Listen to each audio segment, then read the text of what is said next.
अंगणवाडी सेविका आणि मदतनीसांच्या अनेक मागण्या शासन दरबारी प्रलंबित आहेत.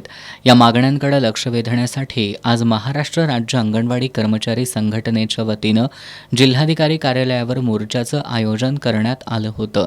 या मोर्चासाठी जिल्ह्यातून मोठ्या संख्येनं अंगणवाडी सेविका आणि मदतनीस महावीर गार्डन इथं एकवटले होते. घोषणाबाजी करत हा मोर्चा जिल्हाधिकारी कार्यालयावर येऊन धडकला. अंगणवाडी सेविका आणि मदतनीसांना शासकीय कर्मचाऱ्यांचा दर्जा मिळावा, वेतनवाढीची अंमलबजावणी करावी, रिक्त पदं भरावीत आदी मागण्या यावेळी करण्यात आल्या. निवासी उपजिल्हाधिकारी गजानन गुरव यांना मागण्यांचं निवेदन देण्यात आलं.